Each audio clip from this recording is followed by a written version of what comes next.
Hi, my name is Brett Singer. I'm a sports dietitian from Memorial Hermann IRONMAN Sports Medicine Institute. Today we're talking about how to prepare for the Chevron Houston Marathon. So the marathon is now less than a month away, and at this point there's a couple things that you should be focusing on as far as nutrition goes. At this point you should really be emphasizing making sure that you're supporting your training effectively. So sometimes people tend to focus on, I want to lose the last few pounds before the race, so that way it can be a little bit lighter and a little bit quicker. But at this point, the stress of the training is getting pretty high because the training load is getting very high. And also with the winter coming in and cold weather coming in, we're a little bit more susceptible to illness, and we really want to avoid that. We don't want to allow anything that's going to take us off of our training. And so we want to make sure that we're supporting our training by getting adequate nutrition.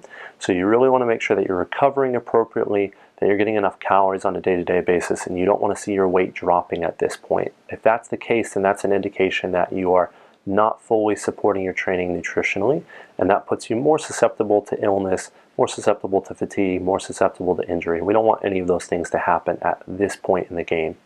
Okay, the other thing that we need to be focused on is making sure that you're getting into the habit of actually testing out which nutrition products you're going to use during the race. Normally in a race scenario, there's going to be things available on the course, and if you want to use those sorts of things, then that's okay. But you want to make sure that you get comfortable with actually being able to run, stop at an aid station, grab a cup, so you can always have a friend or a coach be there to help hand things off to you during your training runs. Just get comfortable with that, as well as get a feel for how many drinks do I need to get the appropriate amount. So you may normally carry a bottle or have a bottle available to you.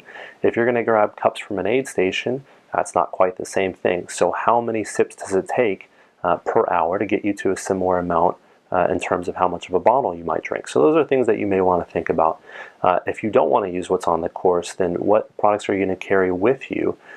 If you're unfamiliar with gels or shot box or sports drinks or bars or whatever it is you may want to use, you want to make sure that you test those out now. Don't wait for one of your friends or one of your coaches to tell you what to use. Try and make sure that you test these things out now and get a better feel for it.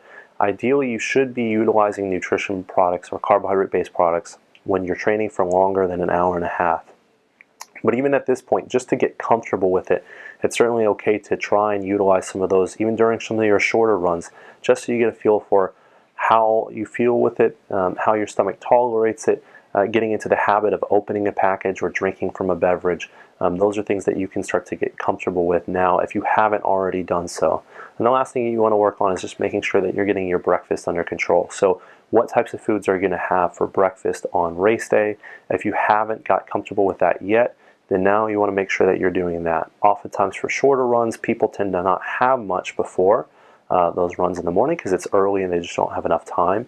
But you need to make sure that you make a point of testing out different types of breakfast just to make sure that you feel ultimately comfortable with what you're going to do on race day. And also factor in where you're going to be staying and things like that. So if you are going to be staying in a hotel, then what types of foods can you have or transport into the hotel, so that way you have those available. Because if you make something at home on the stove, then that may not be something that's so easy to do in the hotel setting. So you just need to make sure that whatever scenario you're in, that you've tested those things out now, so that way come race day you don't have any extra anxiety related to your breakfast or your race nutrition products.